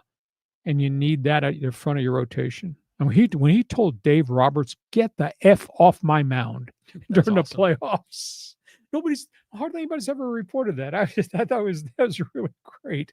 So I wouldn't let him go. Now, if his agent's asking for 3 years at $90 million, I don't know that I'd give him $30 million per year based on what he's come back from, but I'd sure like to keep him. But if the Yankees are willing to pay him significant jack, then maybe the Dodgers need to reconsider that too. Well, I mean, just off the top of your head, I mean, let's name some of the Dodgers starting pitchers. Is Tyler Glasnow coming back next year? Yes, he's 100%. He was told that he could start full baseball-related activities in December, and December is next week. Okay, so you got Glasnow, you've got Yamamoto, you've got who else? I mean, when you say Goslin is healthy again, yes. You got all those kids, Gavin Stone, but he's gone for the year, shoulder surgery. And then who's the other one? Mike Grove hadn't proven it yet. Yeah, and so who else is there? You got Kershaw, Dustin May, Walker Buehler. Dustin May's totally healthy. He got a contract extension. Exactly, 1 year, but that's because he had the throat surgery after he had the forearm surgery. But he's back. So, I mean, there's strength in numbers there. But those guys you mentioned coming off physical issues are not equal to Buehler. I always think of Ferris Bueller. But, you know, it's interesting is that I didn't realize how fiery Walker Buehler is. Because when he's pitching, he's usually pretty contained and controlled. But then we've seen him blow up in the dugout, you know, throwing Gatorade bottles around and everything else. Yeah, him and Jack Flaherty, they speak the same language. Oh, yeah, Flaherty. That's another one right there. I mean, they have so many starting pitchers. I don't know how. I mean, they got to let someone go. And Buehler sounds like one you would probably let go. He winds up as the number 2 guy to the Yankees, and if Buehler becomes vintage Buehler, wow, good acquisition, New York. Yeah, he's a righteous dude. Yeah, he really is. Okay. All right, more Dodger talk. This is from Flegel. He goes, any move the Dodgers make with Lux is unacceptable. Buehler isn't happy with Dave Roberts. Well, in terms of Lux, you know, he had the lousy start at hitting. And of course, as a byproduct of coming off the major knee injury a year ago. I'll tell you what, though, you go back and if you go to baseballreference.com, you look at where his batting average was in May and what he finished up with in September. Like, dude hit like 310 or 315 from May to September. He reinvented himself. He went back to what he was doing before. Good player. Now, man, I'm without a position right now because Mookie's going to second. The rumor mill, and we haven't really touched bases on this, is the Dodgers are talking to Willie Adames in Milwaukee. Now, everybody else is talking to him too. Really? Yeah. So if Adames becomes your shortstop with Mookie, then Lux has to go to the outfield. Now, maybe Lux can play the outfield because he's fast and he makes things happen. Or Lux becomes part of this other trade package. The Dodgers are talking to a lot of different people, and the Dodgers are playing with big dollars, and they get Adames. That's a hell of an acquisition. Wow. I mean, it's just the rich get richer with these guys. They have so many players. I don't know how they're going to make a 26-man roster. Well, they don't have them all under contract right now, and some may be used as trade bait to make a deal somewhere else. Yeah, keep that in mind. Okay, thank you for the input. Okay, let's keep moving. Let's go here to John. He goes, well, I bragged on the Alex Ovechkin last week. He goes out and breaks his fibula. Perhaps I should now say how Dean Spanos is the NFL's best owner. Perhaps we should call tonight's game the Mayflower Bowl, two teams that left cities where they were beloved. Oh, my goodness. I'm glad he doesn't carry any grudges. My name's on that memo, and so is John's, too. Spanos has nothing to do with this. This is all about Harbaugh, his history. It's all about the kid quarterback who's finally been surrounded by pretty good people. It's going to be a great game. It really is. I don't want to see any TV shots at Dean Spanos. It was interesting. I put a Hacksaw mini poll question up on my X account. I do mini poll questions every day of the week, which is why you should be on my Twitter All-Star team at Hacksaw1090. Follow me. I put this Twitter All-Star question up over the weekend about Pick'em Pal, who's going to win, Ravens and Baltimore, and then fans voted, and they were voting for Baltimore for the most part. And I said, what storylines are most important to you? And they were saying, well, it's Justin Herbert versus Lamar Jackson. It's John versus Jim. It doesn't matter because I still hate Spanos and I won't pay any attention to the Chargers. And they got 55% of the votes. Wow. They still dislike the first family of football. It was a disgrace. I mean, if you're a Charger fan, it's just like getting your heart ripped out of you when they left town. Well, I'm the one that coined the phrase. I hope Justin Herbert goes 17-0, and I hope Dean Spanos goes 0-17. That's going to get you on your therapist's couch, trying to reconcile those two things. All right, John, thanks for joining us. Enjoy the game. Okay, let's go to Jason. He says, my Niners are going to go 5-7 after next week. Amazing that they still have a chance to win the division if things go their way. Yeah, division's kind of weird right now, and Arizona's setback yesterday was a real blow. But everybody's flawed in that division. I mean, Arizona, even though John Gannon's done a really good job fixing that defense, for them to lose on the road, and they're playing 4 of 6 away from home, that's pretty tough for them. And you got San Francisco, which is so dinged up. Seattle's the one that's, to me, has got all this talent on paper, but they can't keep him healthy at all. Geno Smith's been doing this whole thing almost by himself. He's got the wide receivers who can be good, but they get hurt. They have no defense. Offensive line has been ragtag. They had a running back that got out of Michigan State 2 years ago. I thought was going to be a star, and he just keeps getting dinged, kind of like Rashad Penny came from San Diego State, and I thought was going to be a pretty good NFL player, but he couldn't stay on the field. So Geno Smith's doing a hell of a job. It's just, NFC West is just not what you thought it would be. I mean, just for so long, it's been San Francisco and then every once in a while the Rams, So it is kind of neat to see Seattle and Arizona to be competitive. But remember when Geno Smith came out of college, where he went to West Virginia, I think, and he was good. He's another one went to the Jets. How'd that work out? Not so good. And that was the thing, is that Geno Smith was like almost like a Daniel Jones to a degree. He was a shotgun quarterback in a wired up college system that took forever to become a pro quarterback, but he's such a good athlete and he's got a gun for an arm. He's gotten progressively more competitive. He has, and it's very impressive to see what he's done. So it's fun to see some of these lesser teams rising to the top. Okay, a couple more here before we go to social media. Okay, well, actually, let's go to social media now. I mean, we got trying to get everybody involved here. And let's go to, Aztecs football. This is from Big E. He says, sounds like desperation and excuses. Defense is horrible. Offensively, nothing exciting about it. You can't be making excuses. The people will come if you win. 3-8 record after today is in the Chuck Long status. Fans don't want to see losing football. Tell you what, there was so much enthusiasm. I used the term, I'm going to write a column about it for my website this week, but I used the term great expectation, greatest disappointment.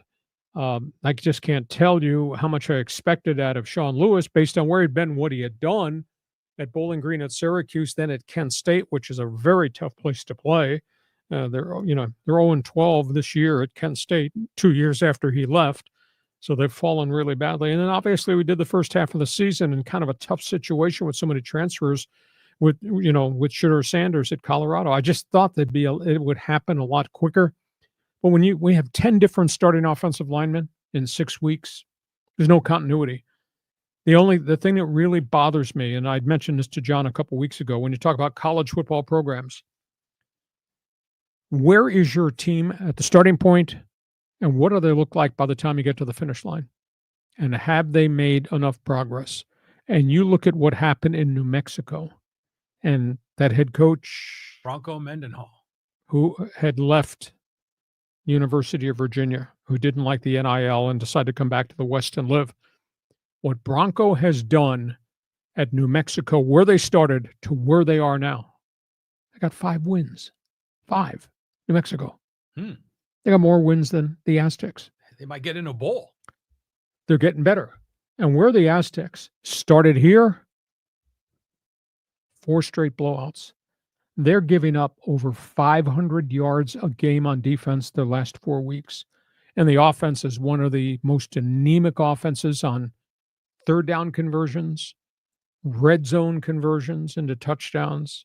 And overall, they're not, I don't think they're even averaging 400 yards a game on offense now. I think it's a shade over 300. So the loss of the offensive line, and coupled with the loss of all those kids in the transfer portal, has just been a real setback. And I expect a lot more from Sean Lewis. But, of course, we're going to give him another year. Let's just see. He needs another round of his type of players. Needs a little luck. But, pal, they better not be sitting here at 4-9 next season after this season, because this is a massively bad disappointment.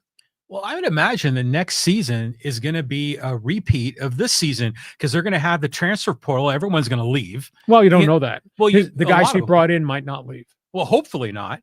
But if that happens, you're going to have to be starting from ground zero again with young kids. With granted, O'Neal will be a second-year quarterback, but it's a tough go. It's also the timing of when NIL became a thing. Imagine if it happened 10 years ago when the Aztec program was really good. They might be able to build on something, but the NIL happened when the Aztecs were in a downswing. Big E, here's the thing that scares the hell out of me. They're going to the Pac-12, the rejuvenated Pac-12 with Oregon State, Washington State, and the guys from the Mountain West. How are they going to compete at that level? The Pac-12, we're going to the Pac-12, it's all about money. Money we're going to take in, media rights and all that. How the hell are they going to compete compared to where they are right now, scuffling to keep their players because they don't have a big NIL checking account? It's tough. I mean, if you can't compete in the Mountain West at this point with Sean Lewis and his playbook and all the kids he's imported, what makes you think they can be able to compete at, quote, the Pac-12 level? Just being in the Pac-12 doesn't make you good. They're going to have to get lucky with some recruits, like, the way they got Marshall Faulk or something. Something unexpected is going to have to happen. So that's where we are. I'm disappointed. I'm not condemning this coach, but I'll be honest with you.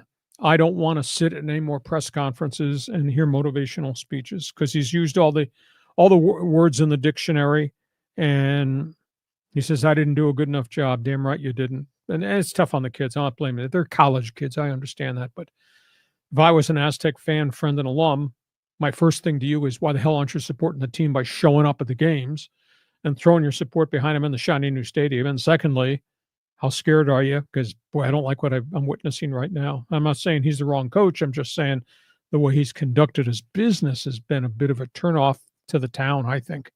Aztec alums aren't going, not only because it's a bad product, but because the damn ticket prices are so expensive. So the whole thing just needs to be blown up and re-engineered. It's a basketball school. It is. Right now it is. That's terrible to say from a football guy. Okay. Okay, thanks for joining us, E. Okay, let's move on here and talk to Tony, talking about Monday Night Football. He says, I'm keeping the receipts, Hacksaw. You were crapping on the Chargers, asking the same open-ended but semi-slanderous clickbait.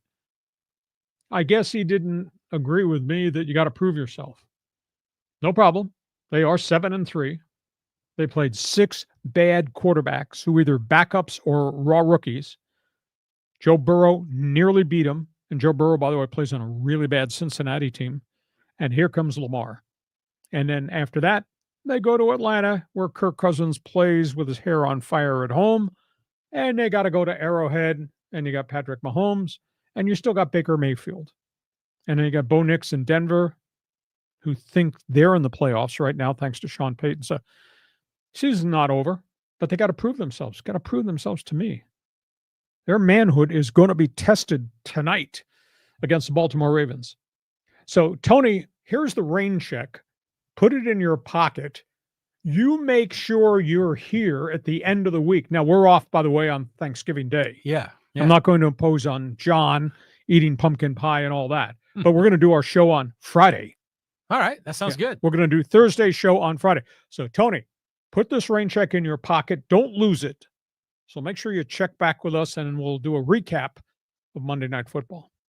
They got to prove themselves to me over the 17-game schedule, because now they're playing real people. I'm not bagging on them. I'm just telling you what I think. And last I checked, that's what I get paid. I get paid to put topics on the table like this, and then I get paid to have opinions on the topics on the table, and then I get paid to listen to you rant about my opinion on my topics on the table.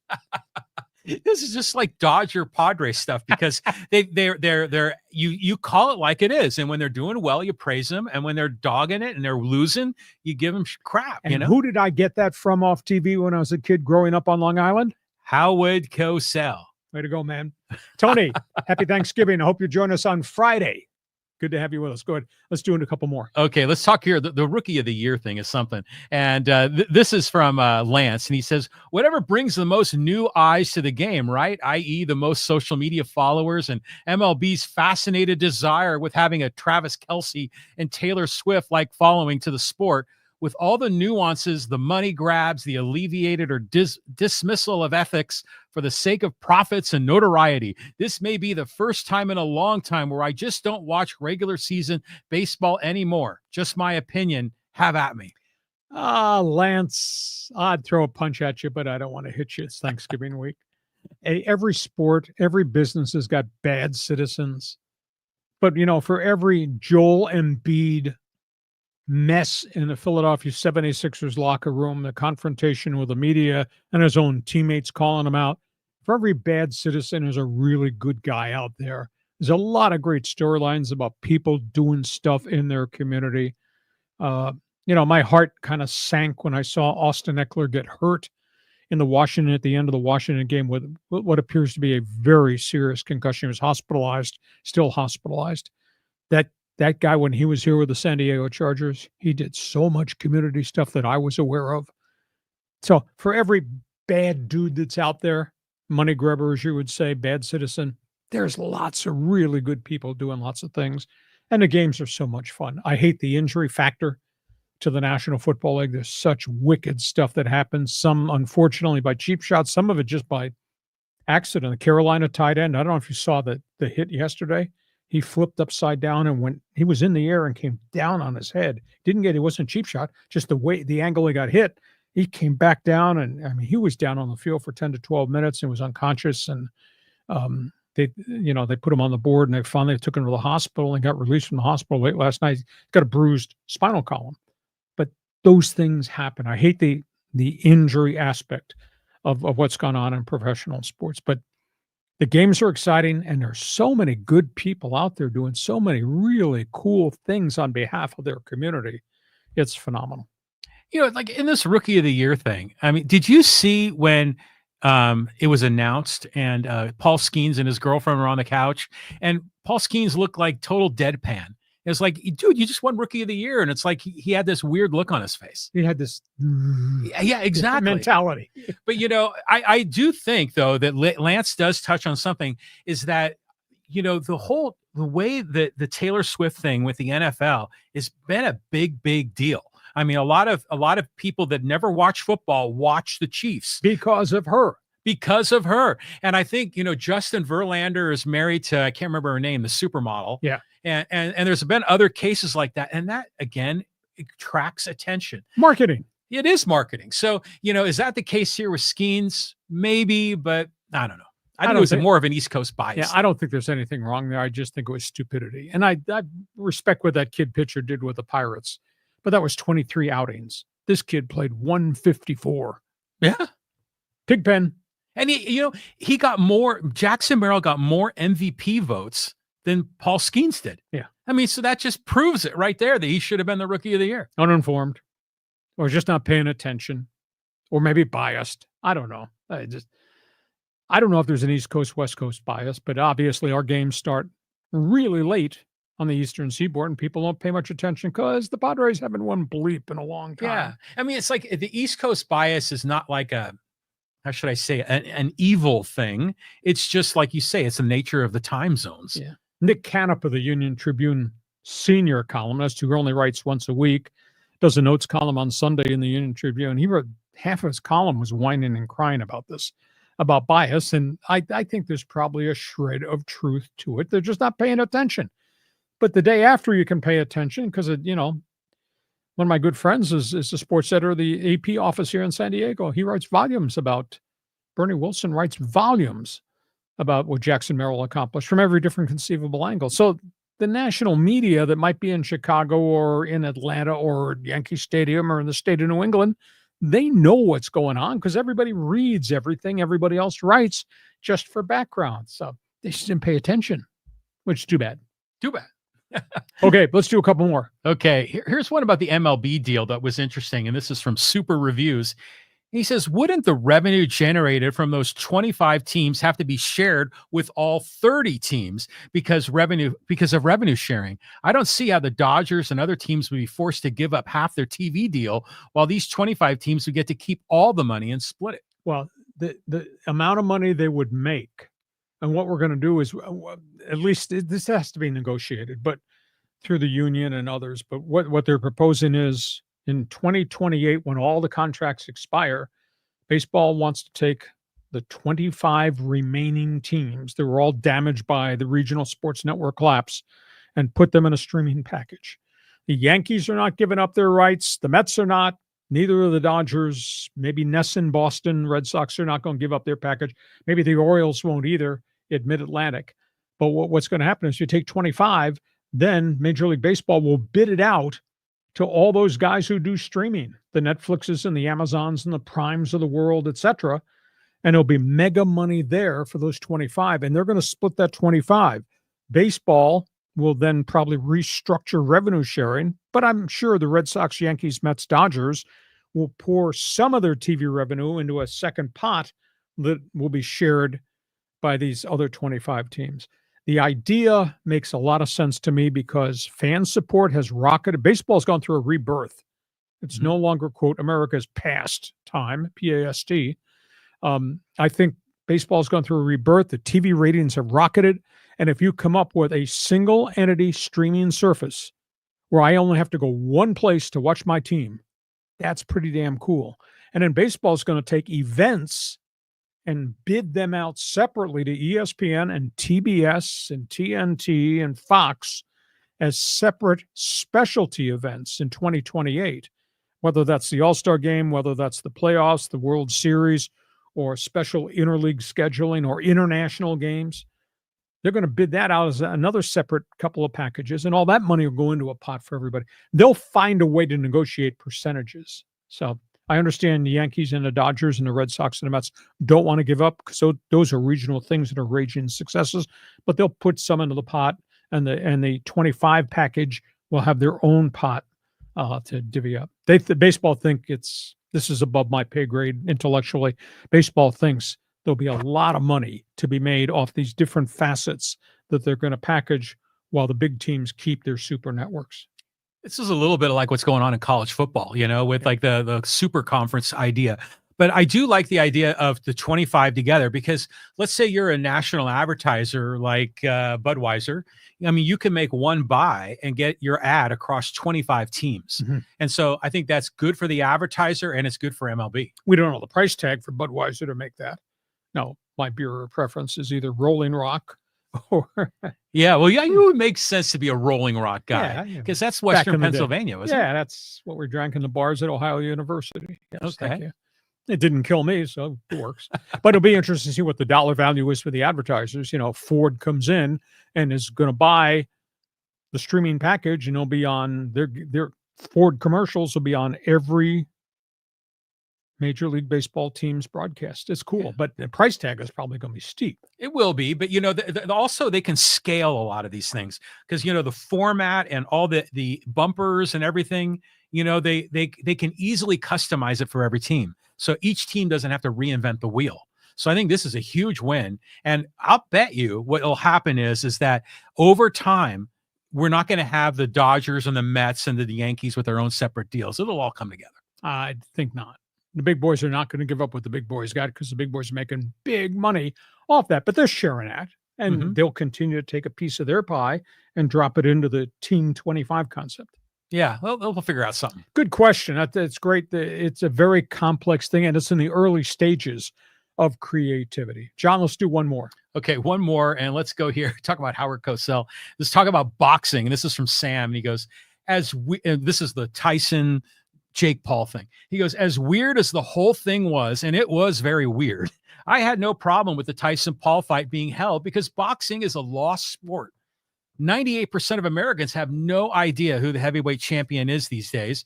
When I was growing up in the 70s, everybody knew who the heavyweight champion was. Boxing needs to try whatever it can to get on the map again. I concur with you. And boxing in the Olympics is no longer a thing. Boxing's explosion came by virtue of the Montreal Olympics. That was Sugar Ray Leonard and all those guys, Thomas Hitman Hearns. And it was a rebirth of boxing. And of course, prior to that, we had the phenomenal Ali heavyweight division with Smokin' Joe and Evander Holyfield, and just that whole entourage for the sport has kind of virtually disappeared. Now, some of it is because it's been replaced by cage fighting, UFC, and all that. But I don't know if it's ever going to come back to what it used to be. You know, we had the two heavyweight champions were from Russia. The Klitschko brothers. Yeah, from the Ukraine. And boxing has never been the same since then. And the Olympic boxing just is not held in the same reverence as it was from back in the day. So maybe the sport will have a rebirth. I don't know. But I'm sorry, that was not a fight. That was more of a fraud. But like I told John, people stopped to look at car wrecks. I guess they had to stop and look at this. That's exactly what that was. It was a car. It was a train wreck. It was everything. But I enjoyed the event because it felt like the 1970s again. Gillette cavalcade of sports. Yeah, exactly. Friday night fights. You know, and you know, Sam's right. Back in the 70s, we all knew it was Muhammad Ali, George Foreman. You know, who was the other one out there? It was Joe Frazier, Larry Holmes, Stonehands Duran. Yeah. So we remember all those names. And obviously when UFC became a thing and suddenly they could fight in all kinds of creative ways, that was attractive. But it is kind of retro cool to watch boxing now, you know, and I'll be flipping stations and a boxing match will be on. And I don't have any idea who these fighters are, but I enjoy watching it. It's just it's different. Okay. Hey, listen, we hope you have enjoyed our Monday bonus podcast. We do sports talk the way it should be done. A lot of topics on the table, and we give you the chance to be part of Fans Forum. Now, special announcement. Thursday is Thanksgiving Day, and I don't want to intrude on John's ability to enjoy pumpkin pie. We are going to be back Friday, 1 p.m. hour, and by then we'll have come off Monday Night Football. And we'll be talking about the great sports weekend just ahead. And we got all these free agent stories because I think this baseball stuff is going to start to pop before we get to the winter baseball meeting. So we thank you for being part of everything we're doing Mondays and Thursdays. Brought to you by DIXIELINE Lumber and Home Centers, 9 locations to serve you in San Diego. John, happy Thanksgiving to you and the boss, the program chairman, the wife. And we'll be back in here on Friday. Have a great holiday. I'm looking forward to it, Lee. And, you know, we're going to have Thanksgiving games to talk about and Black Friday in the NFL. Is it 5:30 yet? I know, exactly. Here comes Monday Night Football. Have yourself a happy Thanksgiving. Always great to have you. Thanks for being part of making this podcast so successful. We'll chat with you on Friday on Hacksaw's Headlines. Join us again for Hacksaw's Headlines on YouTube, Facebook, and Twitter. And find the audio version on your favorite podcast apps. For more content, go to LeeHacksawHamilton.com.